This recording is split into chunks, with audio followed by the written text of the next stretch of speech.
기도문은 기도의 표준이며 기도의 궁극적 목적은 하나님께 영광을 돌리는 것이다 라고 인식을 해야 됩니다. 그러나 예수님께서 제자들에게 가르쳐 주신 기도는 길지 않고 이 짧은 기도 안에 우리 신앙의 전부, 곧 하나님을 어떻게 믿고 그리스도인으로서 세상을 어떻게 살며 미래를 무엇에 두고 살아야 하는가가 모두 담겨져 있다고 하는 것입니다.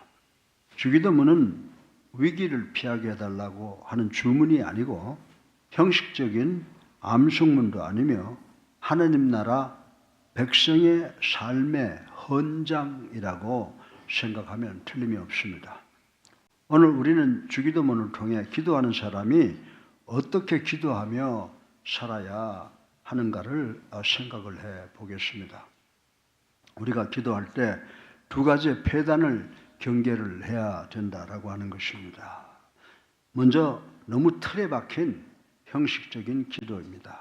그리고 천방지축, 자신의 사사로운 탐심을 따라 드리는 기도라고 하는 것입니다. 그러므로 우리는 기도할 때 하나님을 마치 빚쟁이나 종처럼 여기고 기도하는 자세를 금해야 된다라고 하는 것입니다. 무조건 주십시오라고 하는 기도는 유치한 신앙인의 기도요, 또 이방인들의 기도 내용과 다름이 없다라고 말씀을 드릴 수가 있습니다. 하나님께 드리는 기도의 순서는 절대적은 아니지만 성경적으로 생각해 본다면 사도행전을 영어로 X라고 합니다. 이 ACTS의 스펠링의 순서대로 시도해 보는 것, 이걸 영어로 에코노미라고 하는데, 이 에코노미 형식으로 생각해 보는 것도 대단한 의미가 있다라고 말씀을 드릴 수가 있습니다. 먼저 A, 우리가 기도할 때 A로 시작하는 것부터 먼저 하는데, 그게 뭐냐면 adoration, 하나님을 찬양, 경배, 존귀, 아무 단어를 사용해도 된다라고 하는 것입니다. 그 다음에 C가 들어가 있습니다. confession, 회개해야 되고, 그 다음에 T는 thanksgiving인데 무슨 감사를 드리냐? 다른 게 아니에요. 주님의 십자가에 대한 감사 먼저 드리고, 그 다음에 밑에 S가 있죠. 그게 supplication, 범사에 대한 감사를 생각해 볼 수 있을 것 같습니다. 예를 들어서 우리가 하나님께 기도드릴 때 하나님께 먼저 찬송, 회개, 주님의 십자가 은혜에 대한 감사, 그리고 개인과 가족의 건강과 직장과 사업, 교회와 국가를 축복해 주시는 은혜와 사랑에 대한 감사 기도를 순서대로 드릴 수가 있다라고 하는 것입니다.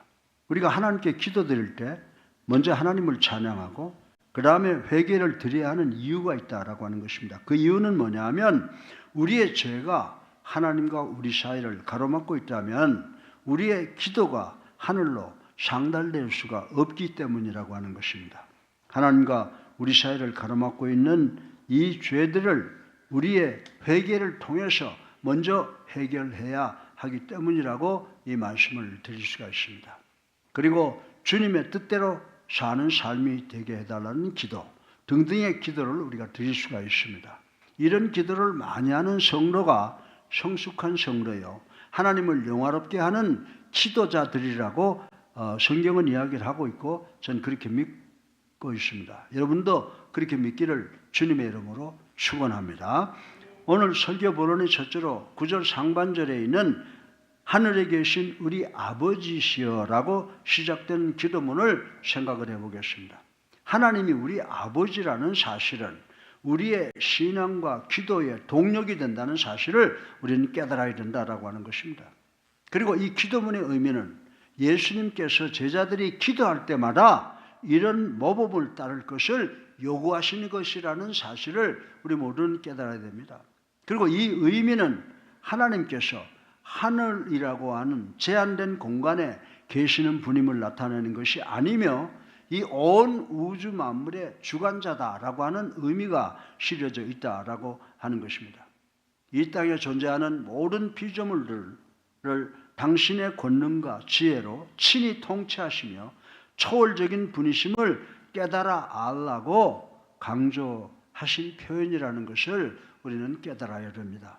사랑하는 예수님 교성도 여러분, 기도의 출발은요, 다른 게 아니에요. 관계라고 하는 것입니다.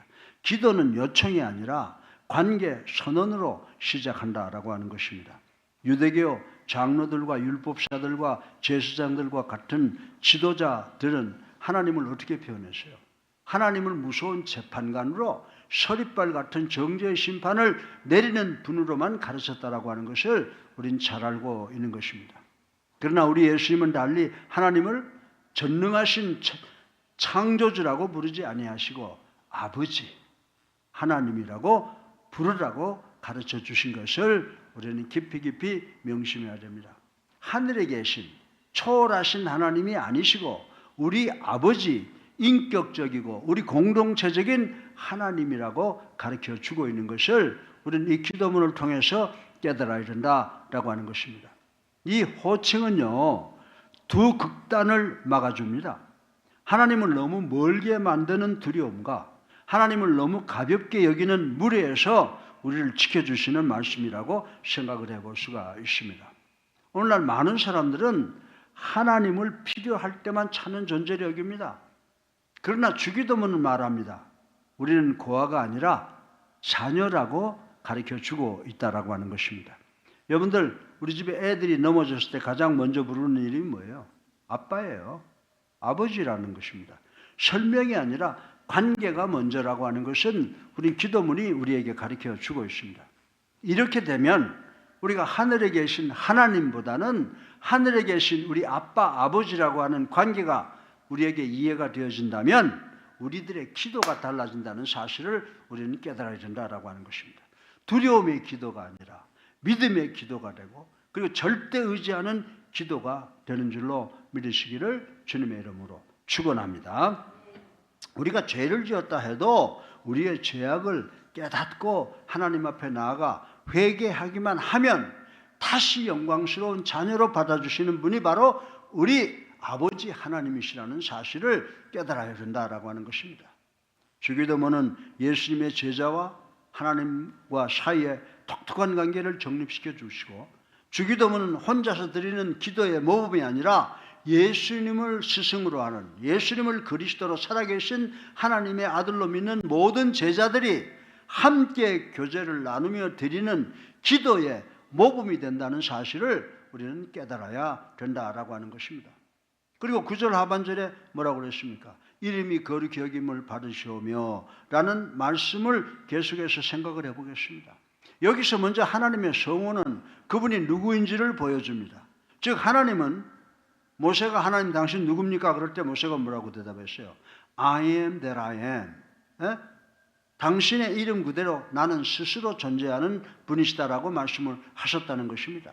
하나님이 자신을 계시하는 대로의 그분을 나타내 주시고 있는 겁니다.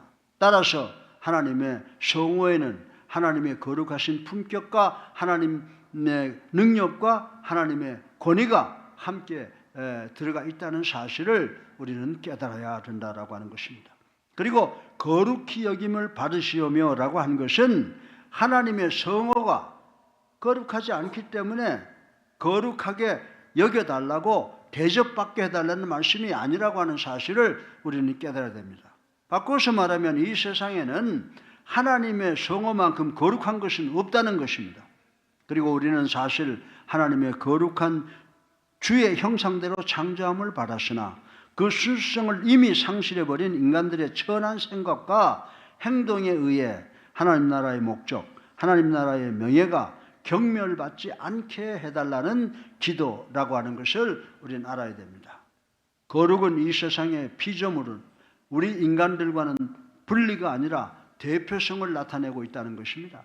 우리 성도가 세상 속에서 세상 사람들과 다르게 사는 것이 하나님의 이름을 거룩하게 여기게 하는 길이라고 오늘 기도문은 우리들에게 가르쳐 주고 있습니다.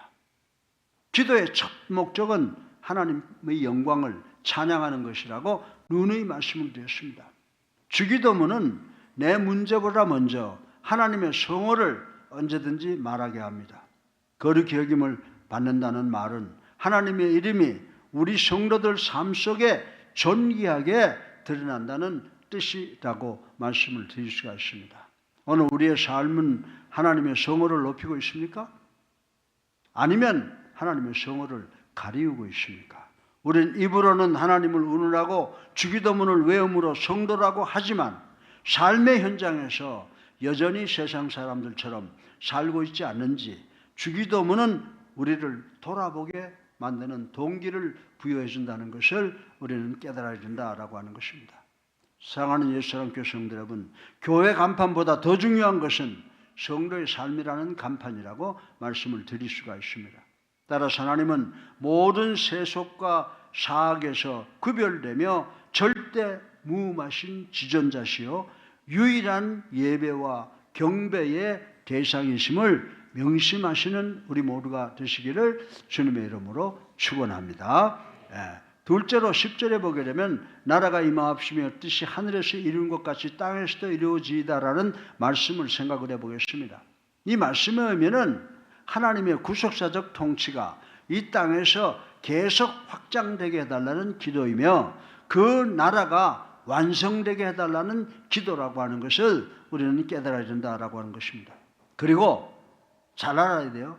내 뜻이 아니라 하나님 아버지의 뜻이 이 땅에서 이루어지게 해달라는 기도라고 하는 것입니다. 그리고 그리고 이 내용은 우리 기도 내용의 중심 내용이 되어야 합니다. 그렇습니다. 우리의 기도는 내 뜻을 이루기 위해서 드리는 기도가 되어서는 안 됩니다. 오직 하나님의 뜻이 내 안에서 이루어지기를 기도해야 한다는 것입니다. 다시 말해서 하나님의 뜻에 우리의 뜻을 맞추어야 된다라고 하는 것입니다. 저는 아주 7살 정도 됐을 때 6.25 피난 중에 강 건너 나루토 기둥에 긴 줄에 매여 있는 배를 타고 그 강을 건너가 본 적이 있습니다. 뱃사공이 노를 젓는 대신에 건너편 나루토 기둥에 매여 있는 긴 줄을 서서 당기면 배가 강 건너편에 있는 나루토를 향하여 끌려가는 그런 형식이었습니다. 그때 그 배에 타고 있는 저의 눈에는 그 건너편에 있는 나루토가 저에게 다가오는 것 같이 보였으나 실상은 제가 탄 배가 나룻배 건너편 나루토로 다가가고 있는 것이었다라고 하는 것입니다. 사랑하는 성도 여러분, 우리의 기도도 바로 이런 원리라고 하는 것입니다. 우리가 기도드릴 때 하나님께서 우리에게 다가오시게 하는 것이 아니라 우리가 하나님께로 나아가야 되는 것, 나아가는 기도를 간절히 드려야 되는 줄로 믿으시기를 주님의 이름으로 축원합니다. 반대로 하나님의 뜻이 우리의 속에, 우리의 가정에, 우리의 직장과 우리 사업과 교회와 우리 국가 사회에 이루어지기를 기도하는 성도가 되어야 할 줄로 믿습니다. 다시 말해서 하나님의 선하시고 기뻐하시고 온전하신 뜻이 하늘에서 완전히 성취된 것 같이 이 땅에서도 이루어지게 해달라고 기도해야 된다라고 하는 것입니다. 여러분들, 기도는 통치의 이동입니다. 이 기도는 선언입니다. 내 뜻이 아니라 하나님의 뜻이 우리 안에서 이루어지기를 원합니다라는 간절한 기도라고 하는 것입니다. 하나님의 나라는 장소 개념이 아니라 통치 개념이라고 하는 것을 우리는 알아야 됩니다. 하나님이 왕 되시는 영역인 줄로 믿으시기 바랍니다. 우린 자주 이렇게 기도합니다. 하나님, 제 계획을 도와주시옵소서라고 합니다. 그러나 기도문은 이렇게 기도하라고 가르치고 있습니다. 하나님, 제 삶이 주님의 계획 안에 들어가게 해 주시옵소서라고 기도하라고 우리에게 가르쳐주고 있습니다. 우리는 자동차 운전 조종관을 하나님께 드리지 아니하고 하나님을 조수석에만 앉아 계시게 해서는 안 된다라고 하는 것입니다. 이런 신앙은 결국 사고를 내게 되는 줄 믿으시기 바랍니다. 우리 인생의 삶의 방향이 반드시 우리로부터 하나님께로 바뀌어야 합니다. 성공 중심에서 하나님 말씀에 절대 순종하겠다는 순종 중심으로 이동해야 되는 줄로 믿으시기를 주님의 이름으로 축원합니다. 오늘 본문에서도 하나님의 뜻이 하늘에서처럼 우리 안에 이루어지기를 간절히 기도해야 함을 가르쳐주고 있음을 명심하시는 우리 모두가 되시기를 주님의 이름으로 축원합니다. 셋째로 오늘 11절에는 우리에게 일용할 양식을 주옵시고 라는 기도문을 생각해 보았습니다. 사실 일용할 양식을 구하는 태도가 바로 하나님의 주권을 인정하는 태도라고 하는 것 여러분 한번 생각해 보셨습니까? 이 말씀의 의미는 예수님의 제자들이 하루하루를 살아가는 자들이라는 것을 전제할 뿐만이 아니라 노동으로 우리의 양식을 벌 수 있는 능력은 물론 모든 선한 것들이 하나님의 손길로부터 온다는 것을 전제하고 있다는 사실을 우리는 깨달아야 된다라고 하는 것입니다.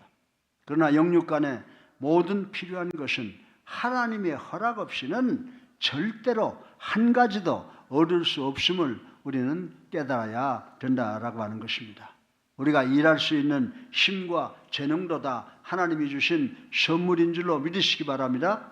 일할 수 있는 일터도 하나님의 은혜로, 즉 하나님의 주권에 의해서 받게 된 것이라는 것을 인정해야 된다라고 하는 것입니다. 그럼에도 불구하고 이러한 사실은 부가 증가하고 인간이 자기 스스로의 능력에 만족하게 될 때 쉽게 망각하게 된다는 것입니다. 사랑하는 성도 여러분, 기도는 신뢰의 훈련인 줄로 믿으시기 바랍니다. 일용할이라는 말씀은 내일을 쌓아두는 욕심이 아니라 오늘을 맡기는 믿음인 줄로 인식하시기를 주님의 이름으로 축원합니다. 우리는 과잉의 시대를 살지만 동시에 불안의 시대를 삽니다. 이 기도는 말합니다. 하나님은 오늘도 우리를 책임지신다. 하나님은 오늘도 우리를 책임지신다라고 말씀하신을 반드시 믿는 우리가 되기를 바랍니다. 사랑하는 성도 여러분, 만일 내일이 우리에게 주어진다고 하는 것을 믿으시면 또 쓸 것도 먹을 것도 입을 것도 확실히 주실 것이다 라고 하는 사실을 믿어야 된다라고 하는 것입니다. 물질만 쌓아놓으려고 하면 탐심과 정욕으로 행하는 죄가 된다는 것을 오늘 기도문은 우리들에게 가르쳐주고 있습니다. 여러분, 출애굽기 16장 16절부터 20절 보십시오. 광야에서 먹을 것이 없어 허덕이는 유대민족에게 하나님께서 만나를 주셨잖아요. 예? 만나를 하루 것만 거두라고 그랬어요. 만나를 지나치게 비치게 해놓은 사람들 어떻게 됐습니까? 그것이 상하여 썩어서 먹지 못하게 되었다는 사실을 우린 잘 알아야 됩니다. 광야의 만나처럼 하나님은 하루치의 풍족한 은혜를 우리에게 부어주시는 줄로 믿으시기를 주님의 이름으로 축원합니다. 우리 하나님께서 매일매일 새로운 물질과 자원과 계속 공급해 주심을 믿고 사는 우리 예수사랑교회 성도님들 되시기를 주님의 이름으로 축원합니다. 그래야 이 세상의 근심, 걱정, 재리의 유혹에 빠지지 않고 그 나라와 그의 의를 구하는 생활을 할 수 있게 되는 줄로 믿으시기를 주님의 이름으로 축원합니다. 네 번째로 12절에 우리가 우리에게 죄 지은 자를 사하여 준 것 같이 우리 죄를 사하여 주시옵시고라는 기도문을 생각해 보겠습니다. 이 말씀의 의미는 우리가 남을 용서하지 아니하면 하나님도 우리의 죄를 용서하시지 않는다는 것입니다. 반면에 누가라고 하는 사도는 하나님께서 우리의 죄를 사하셨기 때문에 우리는 다른 사람의 죄를 반드시 사하여 주어야 된다고 강조하는 부분이 있습니다. 그러면 우리는 마땅히 이웃을 용서하며 살아야 한다는 것입니다. 하나님께 죄를 용서받은 사람이 이웃의 일시적인 잘못이나 실수를 용서하지 못한다면 그것은 무엇인가 잘못된 것이라고 말씀을 드릴 수가 있습니다. 사실 이웃을 용서하지 못하는 사람은 하나님의 용서를 진실로 체험한 사람이라고 볼 수가 없다고 개인적으로 저도 그렇게 생각을 합니다. 하나님의 용서를 체험한 사람이라면 그 감격으로라도 다른 사람을 용서하지 않을 수가 없다고 하는 것입니다. 만일 그런 사람이 다른 사람을 용서하지 못하면 그는 1만 달란트 빚진 자와 같이 용서받을 가치가 없는 사람이라고 말씀을 드릴 수가 있습니다. 사랑하는 예수사랑교회 성도 여러분, 용서 없는 신앙은 막힌 신앙이라고 하는 것입니다. 용서는 조건이 아니라 구원받은 자들이 맺는 열매라고 하는 사실을 우리는 깨달아야 됩니다. 미움은 상대를 묶는 것 같지만은 사실은 나를 묶는 포승줄인 줄로 깨달으시길 바랍니다. 그 용서를 거부한 사람의 마음은 스스로 감옥을 짓는 것과 같은 행위임을 인식하셔야 된다라고 하는 것입니다. 이웃에 대한 용서는 하나님의 용서의 조건이 아니라 열매임을 인식하시기 바랍니다. 여러분은 이웃의 잘못을 용서하심으로 하나님의 용서를 받은 성도로서 합당한 삶을 살며 하나님의 놀라운 사랑과 은혜를 세상에 증거하시는 성도님들 되시기를 주님의 이름으로 축원합니다. 다섯 번째로 13절에 우리를 시험에 들지 말게 하옵시고 다만 악에서 구하옵소서라고 하는 말씀을 생각해 보겠습니다. 이 말씀에 시험이라고 하는 단어를 보면 영어로 temptation이라는 단어인데 의미는 타락과 결과를 가져오는 유혹을 뜻하는 것이라는 것을 우리는 잘 알고 있습니다. 그리고 이 간구는 사악한 악마의 미혹에 쉽게 넘어갈 수밖에 없는 인간의 한계를 깊이 자각한 자들만이 드릴 수 있는 기도라고 하는 것입니다. 따라서 우리는 감당할 수 없는 시험에 빠지지 않도록 기도해야 될 뿐만이 아니라 그러한 시험에 직면했을 경우라 할지라도 능히 기도할 수 있게 해달라고 기도하라는 것입니다. 쉽게 말해서 이는 사단의 공격에서 보호해달라는 기도입니다. 우리는 사단의 시험에 들지 않기 위해 사단의 영역에 들어가지 말아야 합니다.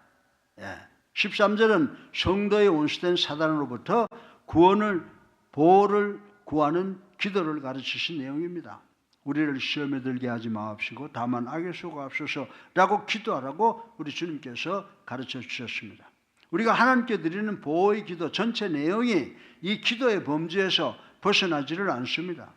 어떤 처지와 형편에 있을지라도 결국 사단의 시험과 악에 빠지지 않게 하여 주시기를 원하는 것이 목적이기 때문이라고 말씀을 드릴 수가 있습니다. 그리고 우리가 드리는 이 기도에 하나님께서 늘 응답해 주시기에 우리의 영적 생명이 유지될 수 있다는 사실을 우리는 깨달아야 된다라고 하는 것입니다. 그러므로 사단의 시험권에 들어가지 말고 이 기도를 해야 합니다. 바울 사도는 데살로니가전서 5장 22절에 뭐라고 그랬어요? 악은 모양이라도 버리라고 말씀했습니다. 악에서 구하옵소서라고 기도하기 전에 우리는 악을 가까이 하지 않도록 노력해야 된다는 말씀인 줄로 믿으시기 바랍니다. 스스로 물속에 뛰어드는 불나비처럼 죄악의 세계에 발을 들여놓는 자가 시험에 들지 않게 해달라고 기도하는 것은 하나님을 기망하고 자신을 속이는 행위라고 말씀을 드릴 수가 있습니다. 사랑하는 예수님 교회 성도 여러분, 하늘은 스스로 돕는 자를 돕는다라는 속담이 있듯이 매사에 죄를 경계하고 하나님의 의와 진리를 추구하며 보호를 강구하는 성도만이 기도의 응답을 받게 된다는 사실을 명심하시기를 바랍니다. 사랑하는 성도 여러분, 기도는 영적 전투입니다. 시험은 피할 수 없지만 넘어지지 않도록 지켜달라고 하는 것이 우리의 기도라고 하는 것입니다. 시험은 누구나 다 당하는 거예요. 넘어지지 않게 해달라고 기도해야 된다라고 하는 것입니다. 신앙생활은 중립지대가 없습니다. 깨어지지 않으면 넘어져 죽음의 강을 따라 죽어 흘러 떠내려갈 뿐이라고 하는 것입니다. 졸음운전하면 고속도로 위에서 생명을 잃는 위험사고가 일어날 확률이 100%라고 하는 것 우리 상식적으로 알고 있습니다. 우리는 시험에 빠지지 말게 하시고 다만 악에서 구하여 주옵소서라고 기도하심으로 영적 긴장과 분별력이 살아나야 되는 줄 믿으시기를 주님의 이름으로 축원합니다. 여섯 번째로 마지막으로 13절에 나라와 권세와 영광이 아버지께 영원히 있사옵나이다를 생각해 보겠습니다. 본문의 나라는 하나님이 왕으로 다스리는 하나님의 나라를 의미하고 있습니다. 따라서 그 나라를 유지하고 당신의 백성에게 선한 약속들을 성취시킬 권세와 거기에 수반되는 모든 영광이 다 위로부터 온다는 것, 하나님께로부터 온다는 것입니다. 이처럼 본문의 성령은 전통 깊은 교회의 신앙적 고백 찬양으로서 오늘날도 우리들에 의해서 계속해서 낭송되어져야 마땅하다라고 하는 것입니다. 이 기도문은 성부의 창조 섭리는 우리에게 양식을 공급해주고 성자의 속죄는 우리의 용서를 확보해주며 그리고 성령의 내주하는 능력은 우리의 안전과 승리를 보장해준다고 말씀을 하고 있습니다. 한편 나라는 하나님이 왕으로 다스리시는 하나님의 나라를 가리킵니다. 따라서 그 나라를 유지하시고 당신의 백성들에게 선한 약속들을 성취시킬 권세와 거기에 수반되는 모든 영광은 누구에게 있다고요? 다 하나님께 속해 있다고 이 주기도문은 선포하고 있는 것입니다. 이처럼 앞에 주기도문과 같은 연관성을 가지고 있는 본문의 성경은 전통 깊은 교회의 신앙 고백적 찬양으로서 오늘날 우리들에 의해서 계속 낭송되어져야 마땅할 것으로 믿어야 할 것입니다. 기도의 시작과 끝이 뭡니까? 기도의 시작과 끝은 찬양이라고 하는 것입니다. 사실 우리들의 기도는 문제로 시작되지만 시작도 끝도 하나님의 찬양으로 끝나야 된다고 성경은 우리들에게 가르쳐주고 있습니다. 이 기도의 시작과 끝을 찬양으로 끝낸다는 고백이 뭡니까? 이 기도의 시작과 끝을 찬양으로 끝낸다고 하는 것은 이 세상의 모든 생사화복의 결과를 하나님께 맡긴다고 하는 신앙적 고백이라고 하는 사실을 우리는 깨달아야 된다라고 하는 것입니다. 사랑하는 성도 여러분, 우리의 삶의 실제 상황은 수많은 근심과 걱정과 고난과 고통 그대로이지만 우리 마음은 이미 하나님께서 승리하셨다는 확신을 가져야 된다는 기도문인 줄로 믿으시기를 주님의 이름으로 축원합니다. 오늘 설교의 결론입니다. 사랑하는 성도 여러분, 주기도문은 단순히 외우라고 주신 기도가 아니라 살라고 주신 기도문이라고 말씀을 드릴 수가 있습니다.